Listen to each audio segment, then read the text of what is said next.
Washington Commanders versus New England Patriots. The Washington Commanders pay a visit to Foxborough, Massachusetts, and Gillette Stadium on Friday to play the New England Patriots in the first game of the 2025 NFL preseason for both teams. Last season, Washington was 12-5 and finished second in the NFC East, demonstrating significant improvement on both sides of the ball. Quarterback Sam Howell showed poise under pressure, while the defense, led by standout edge rusher Chase Young and linebacker Jamin Davis, emerged as one of the league's more formidable units. The Commanders advanced deep into the postseason but fell short in the NFC Championship game, suffering a disappointing 55-23 loss to the eventual Super Bowl champion Philadelphia Eagles. Despite the lopsided defeat, the experience provided valuable playoff reps for a young roster eager to take the next step. New England, on the other hand, endured a difficult 4-13 campaign and finished last in the AFC East. The Patriots struggled on offense with inconsistency at the quarterback position and an offensive line that couldn't stay healthy. Head coach Jared Mayo, taking over after Bill Belichick's legendary tenure, is looking to turn the page and use the preseason to evaluate younger talent and new additions on both sides of the ball. Both teams enter this matchup with multiple players listed on their injury reports, including key veterans who will be sidelined as a precaution. However, the absences are unlikely to impact the outcome, as most starters are expected to sit, and this game will feature extended looks at backups, third stringers, and rookies fighting to earn roster spots. The focus will be on individual performances and positional depth rather than the final score.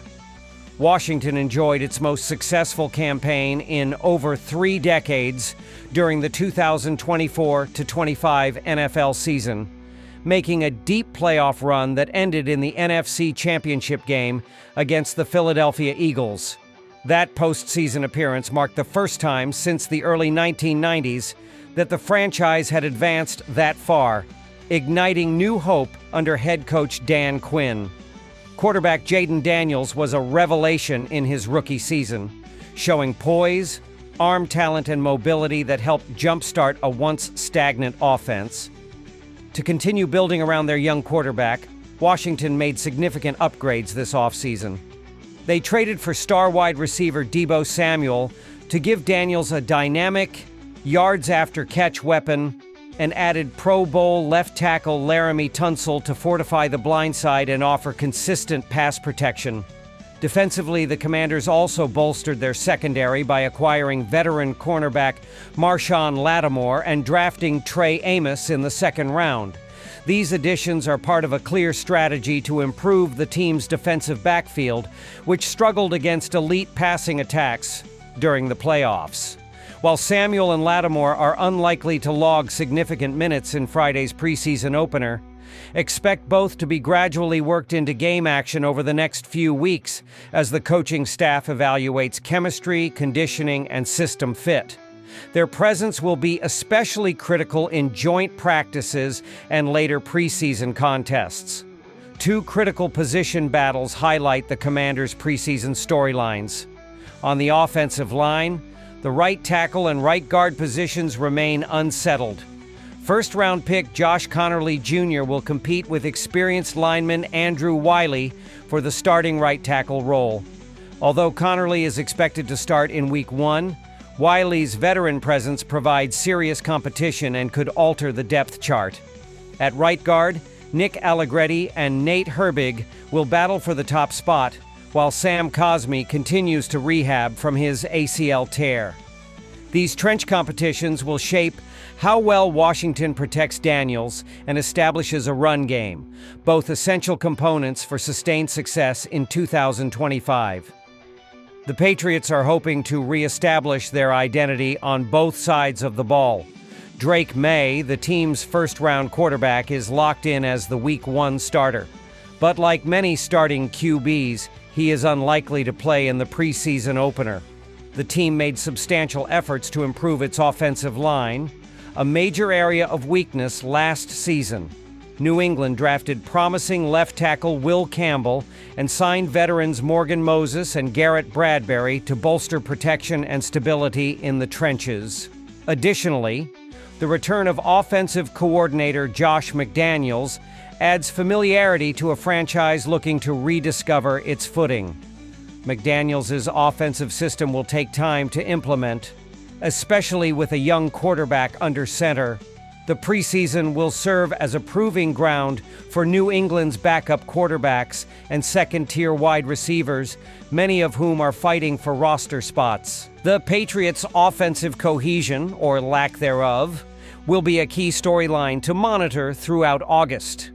This preseason opener presents a tale of two franchises on very different trajectories. Washington is aiming to build on playoff success and refine its depth, while New England is focused on player evaluation and installing new systems. While star players may not feature heavily, the position battles and schematic integration will offer plenty of intrigue for sharp bettors and dedicated fans alike.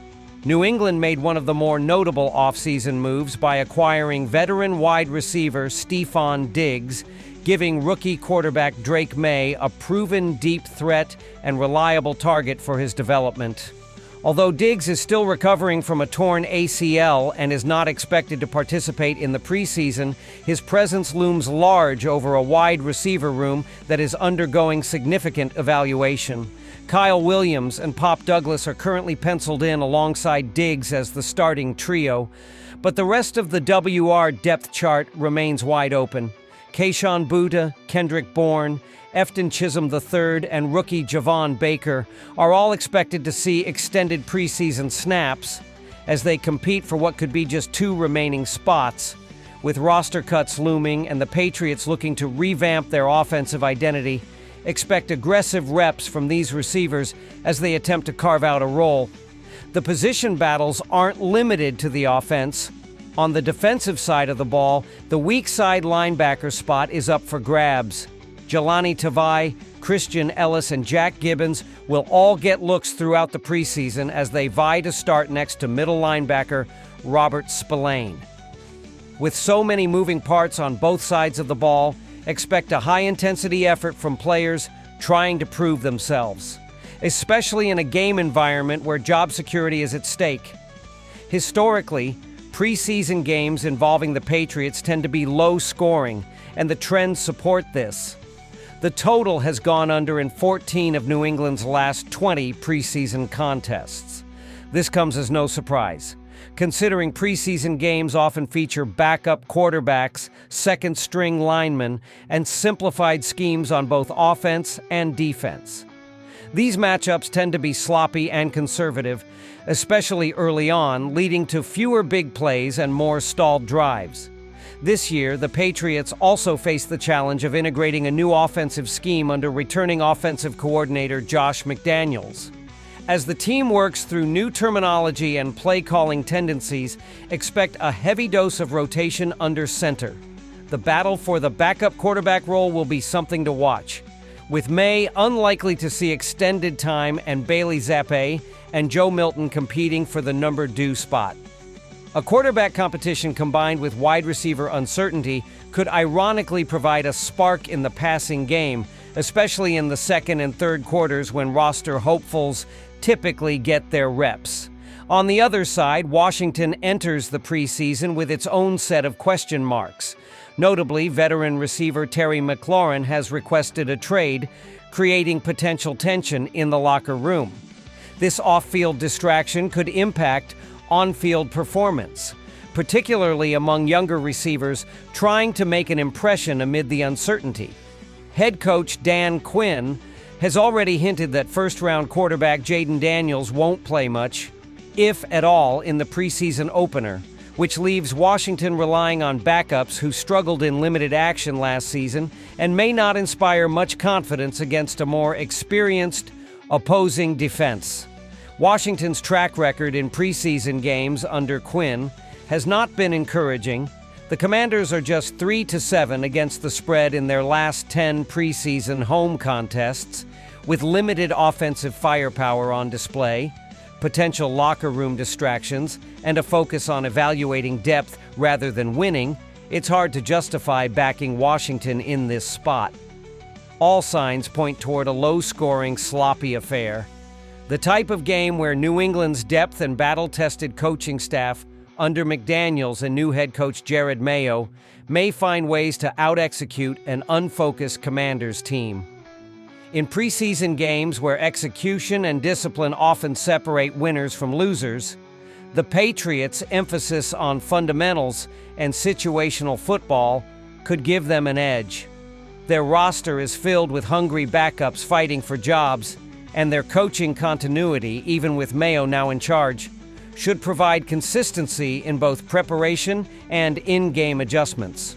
Washington, meanwhile, may rotate heavily at key positions and is more likely to experiment than push for a result, making it risky to rely on them for even basic scoring production or cohesion.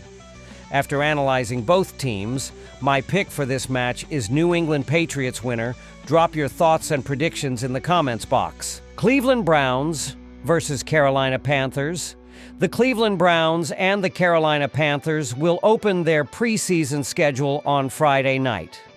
Cleveland will be trying to figure out if they have their quarterback of the future, while Carolina is trying to decide if Bryce Young is worth the second contract. Cleveland's preseason quarterback room is full of storylines, mixing youth, experience, and athleticism. Joe Flacco likely won't play as the Browns aim to preserve the 39-year-old veteran. His role is more mentor than contributor, offering leadership and guidance to younger QBs during camp. Injuries to Kenny Pickett and Dillon Gabriel have reshuffled the Browns' quarterback rotation. Pickett is dealing with a soft tissue issue and won't be rushed back, while Gabriel's status is uncertain. That sets the stage for a highly anticipated debut from the rookie behind them. Shadir Sanders enters this matchup as the Browns' top quarterback, carrying more buzz than a typical fifth-round pick. The former Colorado standout, known for his accuracy and poise, helped elevate the program under his father, Deion Sanders. While draft concerns centered on pocket presence and durability, Cleveland's coaches have praised his command and maturity. This game will be a key test of his NFL readiness. The Browns added Tyler Huntley as insurance. The former Ravens backup knows the AFC North and offers mobility and experience. While he may not see many snaps, Huntley gives Cleveland a reliable fallback if Sanders struggles or protection breaks down late. All eyes will be on Sanders, once seen as a potential first-round pick, and compared to C.J. Stroud for his accuracy and timing. Despite the hype, he slipped to the fifth round due to concerns over competition and polish, falling behind even Dillon Gabriel in Cleveland's draft order. With Gabriel out, Sanders will get most of the snaps and a key chance to prove his poise, command, and starter-level upside. Tyler Huntley is expected to enter late, likely in the final quarter, serving as both emergency backup and veteran stabilizer. His job: avoid mistakes, move the chains, and mentor the younger QBs, while also making every throw count for depth chart positioning. The Browns are short on skilled position players in this matchup, and that could limit the effectiveness of their offense outside the scripted opening drives. Running back Jerome Ford and wide receiver Jerry Jeudy will likely only play the first drive. Both are projected contributors during the regular season, and the coaching staff will want to avoid any unnecessary injury risk. After their brief appearances, Cleveland will turn to lesser-known names, including rookie backs and fringe wideouts, all of whom are fighting for a chance to stick on the final 53-man roster. Expect to see a heavy rotation with plays simplified to accommodate new faces and ensure that no one is overwhelmed by scheme complexity. On the other side, the Carolina Panthers have a lot invested in Bryce Young. The former Alabama quarterback was the #1 overall pick just a year ago, and while his rookie season had its share of growing pains, the franchise is not giving up on him yet. Young remains a key part of Carolina's long-term rebuild, and the front office is eager to see development in both confidence and execution. Standing just 5 feet 10 inches, Young is undersized for the position by NFL standards, but his quick release, anticipation, and high football IQ are his calling cards. He's shown growth in camp, and the team believes that continued live reps will accelerate his learning curve. Carolina is likely to send out Young for the first quarter in this game. The coaching staff wants to give him more live game experience, an opportunity to work against real-time defensive fronts, build chemistry with receivers, and gain better control of the huddle. These early snaps are less about the scoreboard and more about decision-making under pressure. The team wants to see Young handle situational football, third downs, red zone decisions, and quick reads under duress. After that, expect Carolina to turn to their own quarterback depth, including young backups and undrafted players looking to make their mark. Andy Dalton is their backup, but the veteran is not expected to play much in preseason. As a seasoned NFL quarterback with over a decade of experience, Dalton's role in the preseason is more about mentoring than performing. He knows the system, has little to prove, and the coaching staff is fully aware of what he brings to the table. This leaves Jack Plummer as their next man up at QB. The 25-year-old is just in his first season in the league and will serve as backup here, though this is a critical moment in his early career. Plummer, who had a productive college run at Purdue and later Cal, enters the NFL with a combination of prototypical size and decent mechanics, though questions remain about his ability to process reads at a pro level. Thus, preseason reps might be limited in volume, but they are absolutely vital for someone in his position. Any chance to command the offense, even against second or third string defenders, gives him an opportunity to prove that he can adjust to the speed of the professional game. Their top skill position players will likely not hit the field, including running back Chuba Hubbard and wide receiver Adam Thielen. Hubbard, who showed flashes as a dynamic back last season, is expected to be preserved for the regular season, while Thielen, the dependable veteran wideout, has little reason to risk injury in a low-stakes contest. The Panthers coaching staff will be cautious here, prioritizing health and long-term durability. In their place, younger, less proven skill position players will get their shot. Athletes trying to earn their roster spot or secure practice squad roles. For these players, every snap is essentially a job interview, which adds intensity but also leads to more mistakes, especially against defensive backups eager to make an impression. Carolina does have some young talent to try out, including receiver Tetairoa McMillan out of Arizona and Trevor Etienne out of Georgia. McMillan, a tall and agile receiver, offers a tantalizing blend of length and leaping ability. He's still raw in terms of route running, but the upside is real, especially with a coaching staff willing to be patient. Etienne, the younger brother of Jaguars standout Travis Etienne, brings explosiveness out of the backfield. His balance through contact and lateral quickness were evident in college, and the Panthers could use a spark plug like him in their rebuild. The Panthers will look to rebuild around this young core of draft picks, hoping to strike gold with a few high-upside contributors who can grow into more significant roles over time. Preseason games notoriously swing towards the under, and that will be our play here. Even with this low number at 32.5, these teams will still play a slow game and look to run the clock whenever possible. Offensive coordinators dial things back in these early exhibition matchups. Expect to see basic zone reads, conservative run-heavy playbooks, and minimal aggressive downfield throws. Time of possession matters far less than avoiding injuries or giving away any tendencies on film. Both teams will be using this game more as an evaluative tool than a competitive showcase. With limited snaps from top-tier playmakers and constant personnel rotations, rhythm is hard to find offensively. That typically results in choppy drives, stalled third down conversions, and a heavy lean on the run game to control tempo. Neither team is looking to injure any major player on their squad, and all their best red zone plays will be saved for the regular season. Offensive ingenuity is replaced by caution, and when both teams are operating that way, point production naturally dips. This is the first preseason game for each team, and it's likely they'll treat it as a glorified scrimmage. Expect them to play conservatively while getting a feel for their rotational players. So many preseason games are based around the quarterbacks. There is a difference between players with potential who could still be impact players in the league, as opposed to guys who are just hoping for a roster spot. The level of quarterback play often dictates the entire tone of the game. Those still developing may make risky throws or hold onto the ball too long, resulting in turnovers or broken plays, while seasoned vets running with backups are unlikely to push the envelope. We just saw this in the Hall of Fame game, as Trey Lance proved he still has the talent to perform in this league. Despite the limited action, Lance's ability to process under pressure, extend plays with his legs, and throw into tight windows reminded scouts and analysts that his ceiling remains incredibly high.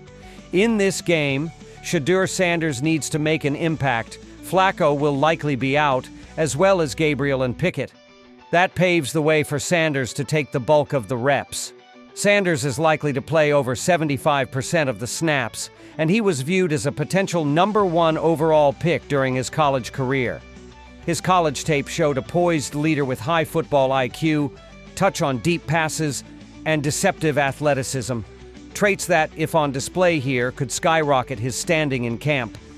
This stage gives him a clean runway to show he can run an NFL-style offense. Carolina might send out Bryce Young for a series or two, but the talent will drop off quickly after that. Young is likely to play it safe before giving way to reserves, with both teams leaning on developmental QBs. Expect slower pace, spotty execution, and limited scoring, fitting an underwager. After analyzing both teams, my pick for this match is Cleveland Browns +6. Drop your thoughts and predictions in the comments box.